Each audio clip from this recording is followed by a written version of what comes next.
Hello friends, welcome back to my YouTube channel in Medico Ayu. आज हम बात करेंगे आपसे रिवोलाइज़र के बारे में।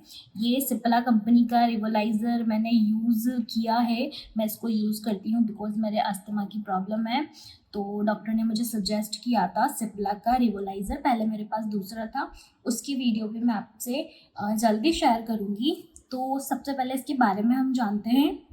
ये जो रिवोलाइज़र होता है, यह डिवाइस फेफड़े से संबंधित बीमारियों में उपयोग में लिया जाता है।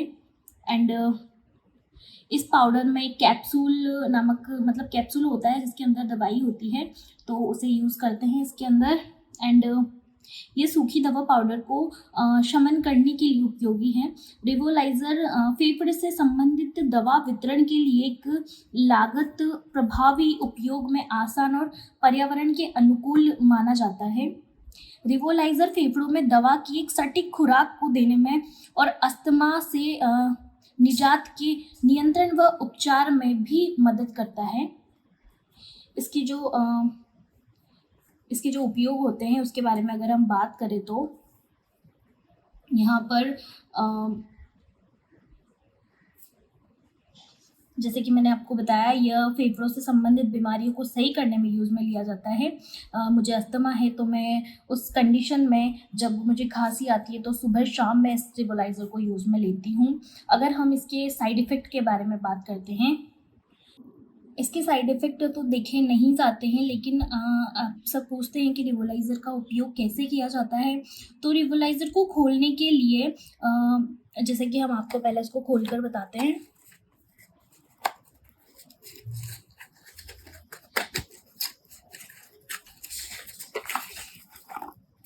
ये कुछ इस तरीके की पैकेजिंग में आपको मिलेगा, इस तरीके के बैग में आपको देखने को मिलेगा। तो हम इसको यहाँ से इसको खोलते हैं।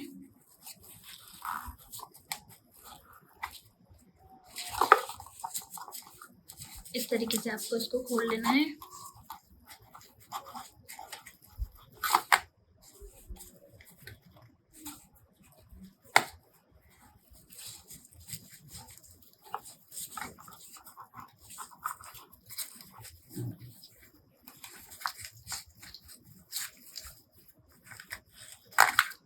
इसमें ये इस तरीके की मशीन आपको दिखाई देगी। ये रिवोलाइज़र सिप्ला का है। यहाँ पे लिखा हुआ है open the mouthpiece for little both arouse meet.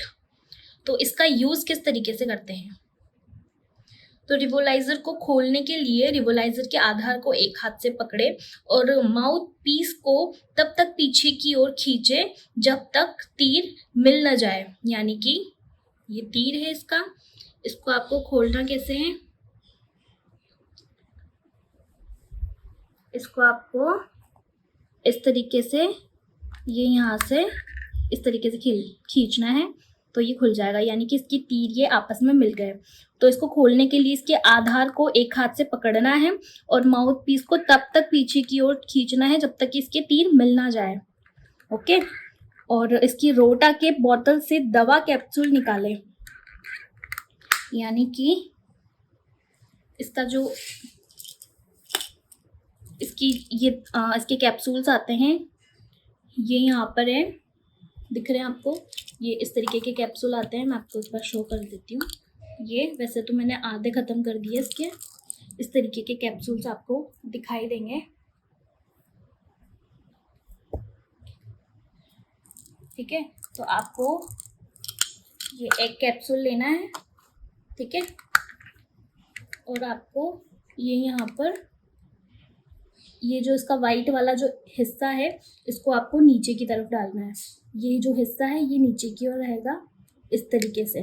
ठीक है, अभी फ़िलहाल तो मैंने एक दवाई ले ली है इसकी, मैं आपको बता रही हूँ। और इसको फिर आपको बंद कर देना है। ये जो आपको ये यहाँ पर ये प्रिक करने के लिए जो दिख रहा है यहाँ पर अंदर, ये यहाँ पे एक सुई सी मतलब कुछ ये एरिया है, इससे ये कैप्सूल प्रिक होता है। और दवाई आप जैसे ही बंद करते हो, फिर आप जैसे ही माउथ से इसको खींचते हो तो ये दवाई आपके अंदर चली जाती है। तो अभी फ़िलहाल हम इसको प्रिक नहीं करेंगे क्योंकि मैंने ये ले लिया है। इसको निकालना भी इसी तरीके से है। ये निकाल लिया हमने, ठीक है। आई थिंक ये दवाई प्रिक हो गई है, नहीं हुई, ठीक है। तो आपको ये इस तरीके से लेना है। ये जो दिख रहा है ना आपको, इससे ये कैप्सूल प्रिक होता है, ठीक है। अब हम इसको यूँ क्लोज कर देंगे, ठीक है। तो ये इस तरीके से आपको लेना है। उसके बाद आपको, जैसे अगर आप इसको रेगुलर आपको इसको यूज़ करना है, आप इसको सुबह शाम यूज़ में लें। और आपको ये ध्यान रखना है कि 7 दिन होने के बाद आप इसको एक बार वॉश ज़रूर कर लें। नॉर्मल पानी से आप इसको वॉश कर लें, फिर उसके बाद वापस अपने इस बैग में से डाल दें। मैंने आपको इसे यूज़ करने का तरीका बता दिया है। एंड अगर हम इसके काम करने के तरीके के बारे में जानें कि ये काम कैसे करता है, तो जो पाउडर दवा के साथ ये जो कैप्सूल आता है, जिन्हें रोटा हेलर में रखा जाता है, यानी कि इसे रोटा हेलर में रखा जाता है। एंड रोटा हेलर एक प्लास्टिक इनहेलेशन उपकरण है जो सांस से सक्रिय होता है। इसका मतलब है कि जब आप सांस लेते हैं तो रोटा हेलर रोटा केप से दवा छोड़ता है। जब सही ढंग से सांस ली जाती है तो दवा को छोटे वायु मार्गों तक पहुंचाने का यह एक बेहतर तरीका होता है। अगर आप इसके अंदर कैप्सूल रखकर यहाँ से आप इसको खींचते हैं दवा को, तो ये आपकी अंदर श्वास नलियों में जाता है और ये आपकी जो बीमारियां हैं उसे मतलब उस बीमारी को यह सही करता है, उसकी यह दवाई है। तो आप इस तरीके से इसे यूज़ में ले सकते हैं। अगर हम इसकी प्राइस वैल्यू की बात करें तो इसकी प्राइस वैल्यू यहाँ पर दी हुई होगी। इसकी प्राइस वैल्यू है, यहाँ पर लिखी हुई है, ये 327 रुपये इसकी प्राइस वैल्यू है। एंड और डिटेल्स के लिए आप इसे यहाँ पर पढ़ भी सकते हैं। इसके अंदर एक इसका जो कार्ड आता है वो इसकी नॉलेज के लिए आप इसको पढ़ सकते हैं। ये जो बुक है, अगर आपको कुछ समझ ना आए, आप लेना चाहते हैं तो किस तरीके से यूज़ में लें, वैसे तो मैंने आपको बता दिया है, बट यहाँ पर आप अच्छे से पढ़ सकते हैं। इसकी पूरी डिटेल यहाँ पर लिखी हुई है। देखो यहाँ पर इंग्लिश में भी लिखा हुआ है और हिंदी में भी लिखा हुआ है। ये दोनों लैंग्वेजेस में यहाँ पर लिखा हुआ है, तो आप अच्छे से यहाँ पर इसे पढ़ सकते हैं।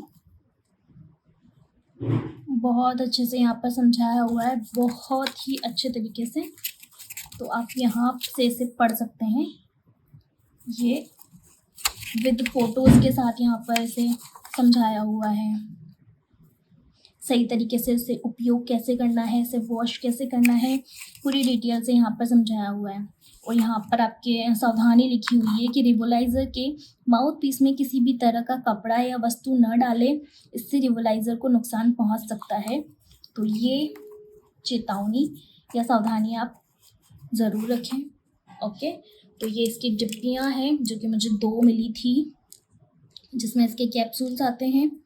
और सिप्ला का यह रिवोलाइज़र है, ये बहुत ही अच्छी कंपनी है। सिप्ला बहुत ही ज़्यादा फेमस है, बहुत ही ज़्यादा अच्छी कंपनी है।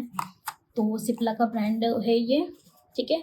तो ये रिवोलाइज़र के बारे में आपको पूरी नॉलेज मैंने दे दी है। अगर फिर भी आपको कुछ समझ में ना आता है तो प्लीज़ आप कमेंट बॉक्स में कमेंट कर सकते हैं। मैं आशा करूँगी कि मैं आपके सारे जवाब दे सकूँ, सारे जो आपके क्वेश्चंस हैं उनके जवाब दे पाऊँ, ठीक है। वीडियो पसंद आती है तो प्लीज़ वीडियो को लाइक, शेयर और कमेंट ज़रूर करना और चैनल को सब्सक्राइब करना और नीचे दिए गए बेल आइकन को प्रेस ज़रूर करना फ्रेंड्स।